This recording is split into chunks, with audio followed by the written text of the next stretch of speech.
नमस्कार मित्रांनो, मी Sharad Karande. HSRP number plate म्हणजेच हाय सिक्युरिटी नंबर प्लेट 1 एप्रिल 2025 पासून सर्व वाहनांना बसवणे बंधनकारक करण्यात आले. मित्रांनो, RTOच्या नियमानुसार जर तुम्ही ही नंबर प्लेट बसवली नाही तर तुम्हाला RTOच्या नियमानुसार जो काही दंड असेल, जो काही फाईन असेल तो तुम्हाला यापुढे भरावा लागणार आहे. तर तुम्हाला ही नंबर प्लेट जी आहे ती नंबर प्लेट बसवणे बंधनकारक करण्यात आले. आता ही जी नंबर प्लेट आहे, तुम्ही म्हणाल ही नंबर प्लेट आम्ही कुठे काढायची, तर ही नंबर प्लेट तुम्ही ऑनलाईन पद्धतीने काढू शकता. मित्रांनो, त्याची संपूर्ण प्रोसेस आपण या व्हिडिओमधून बघणार आहोत. ह्या व्हिडिओमधून तुम्हाला संपूर्ण मी प्रोसेस सांगणार आहे की ऑनलाईन पद्धतीने तुम्ही तुमची नंबर प्लेट घर बसल्या कशा पद्धतीने काढू शकता. आता काही पिनकोड असे आहेत की त्या पिनकोडवरती घरपोच ही नंबर प्लेट ऑनलाईन डिलिव्हर होते आणि त्या ठिकाणी तुम्ही ती घर बसल्या ती बसवू शकता. काही ठिकाणी जे पिनकोडला होम डिलिव्हरी अवेलेबल नाही तर त्या ठिकाणी तुम्हाला डीलरशिप म्हणजे तुमच्या नियर बायला जे काही डीलर असतील त्या डीलरच्या ठिकाणी तुम्हाला जाऊन ती नंबर प्लेट बसवायची आहे. त्याची संपूर्ण प्रोसेस ही ऑनलाईन आहे. मित्रांनो, त्याची संपूर्ण जी माहिती आहे ती माहिती आपण या व्हिडिओमधून बघणार आहोत. आता कोणत्या वाहनांसाठी किती चलन असणार आहे तर ही या ठिकाणी तुम्ही बघू शकता की टू व्हीलर जे आहे ते टू व्हीलरसाठी 531 रुपयाचं चलन या ठिकाणी असणार आहे. त्यानंतर थ्री व्हीलर जे असतील, ऑटो रिक्षा वगैरे असतील त्यांना 590 रुपयाचं चलन या ठिकाणी आहे आणि ज्या फोर व्हीलर वगैरे असतील त्या फोर व्हीलरला या ठिकाणी 879 रुपयाचं चलन आहे.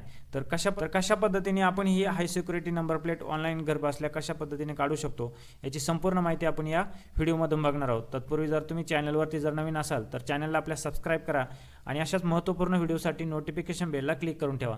चला तर व्हिडिओला सुरुवात करूया.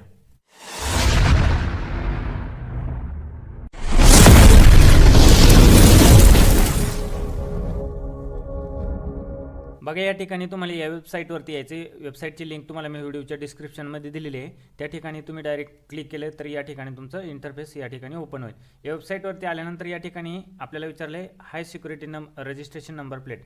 यावरती तुम्हाला डायरेक्ट या ठिकाणी आपलं जे RTO आहे ते RTO या ठिकाणी सिलेक्ट करायचं आहे. बघा, या ठिकाणी आपला RTO श्रीरामपूर आहे तर श्रीरामपूर मी या ठिकाणी सिलेक्ट करतो. सिलेक्ट केल्यानंतर या ठिकाणी सबमिट बटनावरती तुम्हाला क्लिक करायचं आहे. बघा, या ठिकाणी आपल्याला असं इंटरफेस ओपन होईल. या ठिकाणी बघा त्यांनी सांगितलं आहे तुम्हाला कोणत्या प्रकारची नंबर प्लेट या ठिकाणी बुक करायची आहे. ते बुक करण्यासाठी या ठिकाणी त्यांनी सांगितलेलं आहे. बघा, या ठिकाणी आपल्याला पहिलेच ऑप्शन दिले आहे ऑर्डर नाव. यावरती आपल्याला क्लिक करायचं आहे.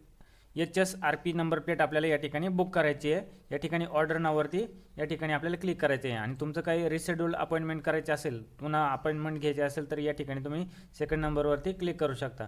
त्यानंतर तुमचं पेमेंटचं वगैरे काय असेल ते या ठिकाणी तुम्ही पेमेंट या ठिकाणचं तुमचं स्टेटस बघू शकता. आता आपल्याला नंबर प्लेट बुक करायची तर एक नंबर ऑप्शनवरती क्लिक करायचं आहे. बघा, या ठिकाणी एक अलर्ट्स आला आहे. त्या अलर्ट्सला तुम्हाला या ठिकाणी क्लोज करायचं आहे. या ठिकाणी बघा आपलं व्हेकल रजिस्ट्रेशन स्टेट जे आहे म्हणजे आपलं जे राज्य आहे ते राज्य आपल्याला या ठिकाणी सिलेक्ट ऑटोमॅटिक आलेलं असेल महाराष्ट्र. त्यानंतर आपल्याला बसवण्याचे स्थान म्हणजे आपल्याला जे लोकेशनला आपली नंबर प्लेट घ्यायची आहे, कुठे बसवायची ते लोकेशन आपल्याला या ठिकाणी टाकायचे. जर तुम्हाला घरी बसवायचे असेल तर या ठिकाणी होम फिटमेंट करायचे आणि डीलरकडून बसवायचे असेल तर डीलर प्रिमायसेस या ठिकाणी हे ऑप्शन निवडायचे. तर आपण या ठिकाणी डीलर प्रिमायसेस हे ऑप्शन निवडतोय कारण का अशा काही ठराविक सिटी आहे जसे की पुणे, मुंबई अशा ठराविक सिटींमध्येच फक्त होम फिटमेंट ही सुविधा तुम्हाला मिळते. बाकीच्या शहरांमध्ये, सिटीमध्ये, गावाकडे तुम्हाला ही होमची सर्व्हिस मिळणार नाही. त्यामुळे आपल्याला या ठिकाणी डीलर प्रिमायसेस या ठिकाणी हे निवडायचे. डीलर प्रिमायसेस निवडल्यानंतर या ठिकाणी आपल्याला ऑर्डर प्रकार विचारला आहे. तर ऑर्डर प्रकार आपल्याला कुठल्याही प्रकारचं या ठिकाणी नंबर प्लेट घ्यायची ती या ठिकाणी आपल्याला निवडायचं आहे. बघा, या ठिकाणी त्यांनी विचारले complete HSRP kit for old vehicle म्हणजे या ठिकाणी आपल्याला जुन्या व्हेकलला आपले नवीन नंबर प्लेटची किट घ्यायची आहे किंवा तुमची जर डॅमेज वगैरे झाली असेल तर ते या प्रकारात निवडायचं आहे. तुमची कोणती डॅमेज झालेली आहे ते या ठिकाणी तुम्ही निवडू शकता. या ठिकाणी आपल्याला नवीन घ्यायचे तर या ठिकाणी कंप्लीट ऑर्डरचं हे या ठिकाणी निवडायचं आहे.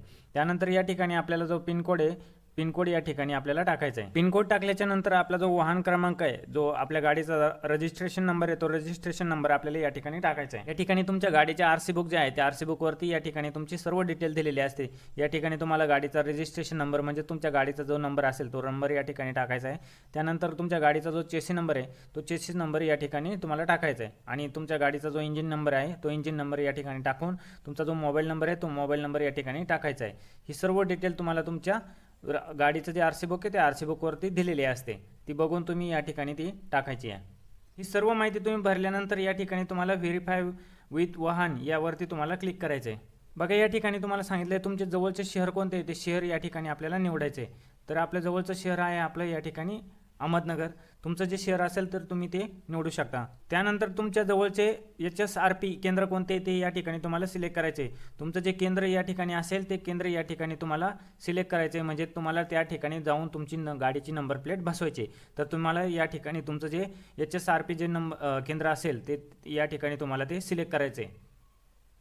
बघा या ठिकाणी आपण आपलं जर केंद्र निवडल्यानंतर या ठिकाणी आपल्याला पसंतीची जी तारीख आहे, जी तारीख असेल ती तारीख बघा या ठिकाणी ब्लॅक कलरमध्ये म्हणजे काळ्या कलरमध्ये तुम्हाला हायलाईट दिसेल ज्या तारखा अवेलेबल आहेत, आणि ज्या तारखा अवेलेबल नाही आहेत त्या तारखा म्हणजे ज्या तारखा उपलब्ध नाही आहेत त्या तारखा या ठिकाणी तुम्हाला डिसेबल दिसतील। त्यावरती तुम्ही गेल्यानंतर त्यावरती तारखेवरती गेल्यानंतर तुम्हाला असा सिलेक्ट करायला ऑप्शन येईल, आणि ज्या तारखा तुम्हाला अवेलेबल नाही आहेत त्या तारखा तुम्हाला सिलेक्ट करता येणार नाहीत।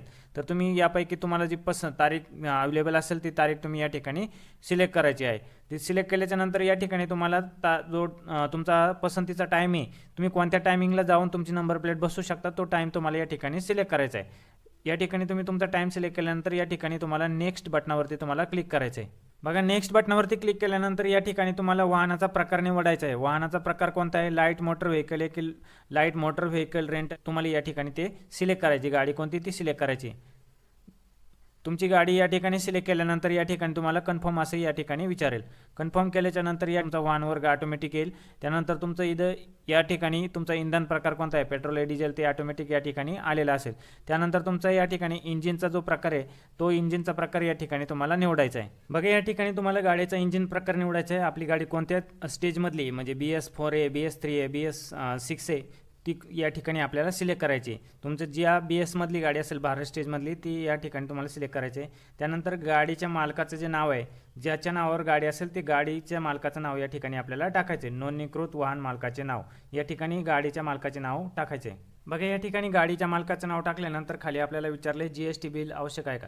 या ठिकाणी जर तुम्हाला GST बिल आवश्यक असेल तर या ठिकाणी तुम्हाला यावरती सिलेक्ट करायचे आहे, आणि या ठिकाणी तुम्हाला तुमचं बिलिंगचं जे राज्य आहे ते राज्य या ठिकाणी कोणतं आहे ते या ठिकाणी सिलेक्ट करायचे। या ठिकाणी महाराष्ट्र राज्य सिलेक्ट केल्यानंतर या ठिकाणी तुम्हाला नेक्स्ट बटनावरती क्लिक करायचं आहे। जर तुम्हाला या GST बिल आवश्यक नसेल तर या ठिकाणी तुम्ही ते टिक काढून टाकायचे, आणि आवश्यक असेल तर या ठिकाणी तुम्हाला सिलेक्ट करायचे आणि तुम्ही नेक्स्ट बटनावरती क्लिक करायचे। तुमचा जो ॲड्रेस असेल तो ॲड्रेस तुम्हाला या ठिकाणी टाकून घ्यायचे सर्व, तुमचं लँडमार्क असेल, तुमचं शहराचं नाव असेल, त्यानंतर तुमचा ईमेल ॲड्रेस असेल, सर्व तुम्हाला या ठिकाणी टाकायचं आहे आणि नेक्स्ट बटनावरती तुम्हाला क्लिक करायचं आहे।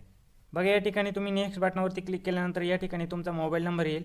तुमचा मोबाईल नंबरवरती या ठिकाणी एक click here to request OTP, तुम्ही यावरती क्लिक केल्यानंतर तुमच्या मोबाईल नंबरवरती एक OTP पाठवलं जाईल। तर OTP पाठवण्यासाठी आपल्याला या click here to request OTP या बटनावरती क्लिक करायचं आहे। बघा या ठिकाणी आपण क्लिक केल्यानंतर बघा या ठिकाणी मोबाईल नंबरवरती एक OTP पाठवला गेला आहे। बघा या ठिकाणी तुम्हाला OTP टाकायचा आहे, आणि खाली जो कॅप्चा दिला आहे तो कॅप्चाची या ठिकाणी जे तुम्हाला दिले असेल ते या ठिकाणी टाकायचे आहे। आता या ठिकाणी बघा 11 आणि 12 याची आपल्याला प्लस करायला सांगितले, तर 11 आणि 12 याची प्लस केल्यानंतर आपल्याला येतं आन्सर 23। असा तुमचा जो कॅप्चा आहे तो कॅप्चा या ठिकाणी सॉल्व्ह करून टाकायचा आहे। त्यानंतर व्हेरीफाय OTP या बटनावर तुम्हाला क्लिक करायचं आहे। बघा या ठिकाणी तुम्हाला व्हेरीफाय बटनावरती क्लिक केल्यानंतर या ठिकाणी तुमची सर्व डिटेल या ठिकाणी ओपन होईल। बघा या ठिकाणी तुम्ही सर्व डिटेल भरल्यानंतर या ठिकाणी तुम्ही तुमची डिटेल चेक करू शकता, तुम्हाला किती चलन वगैरे आलेले, किती GST लागलाय, सर्व तुम्ही तुमची माहिती या ठिकाणी चेक करू शकता। सर्व माहिती चेक केल्याच्या नंतर या ठिकाणी तुम्हाला चेक बटनावरती क्लिक करायचं आहे। चेक बटनावरती क्लिक केल्यानंतर या ठिकाणी तुम्हाला तुमचं जे चलन आलेलं आहे ते चलन या ठिकाणी तुम्हाला दाखवलं जाईल। ते या ठिकाणी तुम्हाला पे बटनावरती क्लिक करून तुम्हाला चलन भरायचं आहे, तुमचं चलन पे करायचं आहे। बघा या ठिकाणी मला 879 म्हणजे 880 रुपये या ठिकाणी आलेले आहे, तर या ठिकाणी तुम्हाला त्यावरती क्लिक करून ते चलन पे करायचं आहे। बघा मी या ठिकाणी क्लिक करतोय। बघा या ठिकाणी क्लिक केल्यानंतर या ठिकाणी तुम्हाला खूप सारे ऑप्शन दिलेले आहेत, या ठिकाणी तुम्ही तुमचं चलन पे करू शकता। बघा या ठिकाणी क्रेडिट कार्ड, डेबिट कार्ड दिले, नेट बँकिंग दिले, UPI दिले, भीम UPI दिले, त्यानंतर तुमचं वॉलेट असेल फोनपे, गुगल पे, त्यानंतर तुम्हाला QR कोड सुद्धा असेल। या ठिकाणी सर्व तुम्हाला ऑप्शन या ठिकाणी दिलेले आहेत, या ठिकाणी तुम्ही कोणतेही ऑप्शन सिलेक्ट करून त्या ठिकाणी तुम्हाला पेमेंट करता येईल। आता मी या ठिकाणी QR कोड करतोय, QR कोड या ठिकाणी सिलेक्ट भीम UPI वरती क्लिक करून या ठिकाणी मेक पेमेंट फॉर आपलं जी रक्कम असेल ती या ठिकाणी दाखवली जाईल। ते या ठिकाणी मी सिलेक्ट केल्यानंतर बघा मला QR कोड ओपन झाला आहे, या QR कोडवरती आता आपल्याला पेमेंट करून घ्यायचं आहे। बघा या ठिकाणी आपण पेमेंट केल्यानंतर या ठिकाणी आपल्याला आपल्या जी पेमेंट केली त्याची या ठिकाणी रिसिप्ट येईल। ते रिसिप्ट या ठिकाणी तुम्ही प्रिंट हिअर यावरती क्लिक करून तुमची रिसिप्ट प्रिंट करू शकता, PDF मध्ये सेव्ह करू शकता। आता आपण आपली त्याची जी PDF आहे ती PDF या ठिकाणी सेव्ह करून घेणार। बघा या ठिकाणी तुम्ही प्रिंट रिसिप्ट बटनावरती क्लिक केल्यानंतर या ठिकाणी सर्व तुमची रिसिप्ट या ठिकाणी ओपन होईल। तुमची सर्व डिटेल या ठिकाणी आलेली असेल, तुम्ही या ठिकाणी ती बघू शकता, चेक करू शकता। त्यानंतर तुम्हाला कंट्रोल पी करून या ठिकाणी तुमची जी PDF आहे ती PDF या ठिकाणी सेव्ह करून घ्यायची आहे। बघा या ठिकाणी तुम्ही कॉम्प्युटरच्या कीबोर्डवरती कंट्रोल P प्रेस केल्यानंतर या ठिकाणी तुम्हाला प्रिंट या ठिकाणी सेव्ह टू PDF या बटनावरती क्लिक करायचे आणि तुमची PDF या ठिकाणी सेव्ह करून घ्यायची। PDF सेव्ह केल्याच्या नंतर तुम्हाला तुमच्या दिलेल्या तारखेला तुमच्या जे केंद्र निवडले तुम्ही त्या केंद्रावरती जाऊन तुम्हाला तुमची नंबर प्लेट बसवून घ्यायची आहे। तुम्हाला त्या ठिकाणी गेल्यानंतर नंबर प्लेट बसवताना कुठल्याही प्रकारचे चार्जेस, कुठल्याही प्रकारचे पैसे द्यायचे नाही आहेत। तुमचे सर्व पैसे या फीमध्येच इन्क्लूड करून घेतले गेलेले आहेत, त्यामुळे तुम्हाला तिथे जाऊन कुठल्याही प्रकारचे पैसे द्यायचे नाहीत। तुम्हाला फक्त या ठिकाणी नंबर प्लेट बुक करायची। महत्त्वपूर्ण असा व्हिडिओ होता मित्रांनो, जास्तीत जास्त आपल्या मित्रांपर्यंत शेअर करा आणि व्हिडिओ आवडल्यास आपल्या व्हिडिओला लाईक करा। धन्यवाद। जय हिंद, जय महाराष्ट्र।